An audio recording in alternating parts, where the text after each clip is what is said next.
Let's go back to oil. My next guest was among the first to warn us last month the crude could go negative, and now he says it could get even worse, with negative $100 a barrel, a real possibility next month.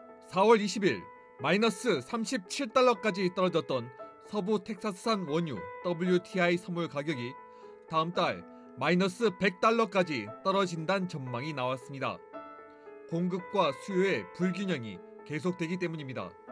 The actual physical reality of crude, typically the industry runs on a just-in-time basis, produce a barrel, move a barrel, refine a barrel, consume a barrel, and suddenly we have 35 million barrels a day to try and handle, and it becomes impossible, quite frankly, and that's why the prices can go to almost any level. It's just unknown what will happen over the next month. We've already hit these extraordinary lows, but we're not out of the woods by any means yet. 코로나 사태로 원유 수요는 급감했지만 원유 감산은 굼뜹니다. 정부 재정부터 일자리까지 수많은 이익이 걸려있기 때문입니다.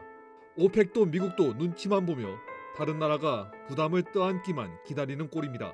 Well, that's one of the major problems in the market is just simply so oversupplied here during the month of April that the OPEC action is just too little too late. As far as government action, a number of things have been proposed. We actually did have the Texas Railroad Commission meet today. And what they decided was just to convene a task force to research into the problem that is being experienced in the oil patch. Another thing that has been proposed is limiting the amount of Saudi crude oil coming into the U.S. or imposing tariffs on Saudi crude oil. Well, this would just displace where Saudi crude oil. North Dakota has a proposal to block Saudi Arabia oil shipments to the U.S. It's a proposal President Trump said he would look at. I mean, you just said hopefully the U.S. oil industry survives. The feeling here is that Saudi Arabia, along with Russia, wants to crush the U.S. shale oil industry, and that Saudi Arabia does not sell oil in Cushing or in big volumes within the U.S. May nominations are already out, and the sales are, I guess, what I heard, around 400,000 barrels. So that's all the Saudi oil that's going to the U.S. The U.S. normally consumes 21 million. So it's a very, very small amount of oil coming into the U.S. And this other thing is Saudi Arabia took a production cut of 2.5 million barrels, and so did Russia, to try to save the markets. And that's a very, very significant cut. 특히 민간 기업이 원유를 생산하는 미국은 감산이 더 어렵습니다. 민간 기업이 감산을 하면 매출이 급감해 폐업할 가능성이 더 높아집니다. 그래서 미국 정부가 석유 기업에게 현금을 주는 방안까지 거론되고 있습니다.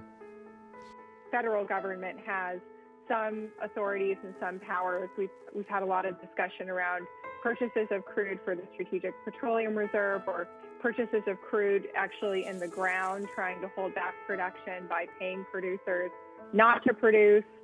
유가가 마이너스까지 떨어지는 사태는 더 이상 발생하지 않을 것이란 전망도 있습니다. 초유의 사태의 충격으로 원유 감산 등 대책이 탄력을 받을 가능성이 있기 때문입니다. 하지만 유가가 코로나 사태 전 수준까지 반등하기는 쉽지 않을 것으로 보입니다. The problem with this is I don't think a lot of these investors understand contango and how it works and the cost of rolling those positions. And I think that's added to the volatility that we're seeing in the last few days. So June at $12.50, as I can see it here now. It can trade lower. It did trade roughly $6 lower earlier today.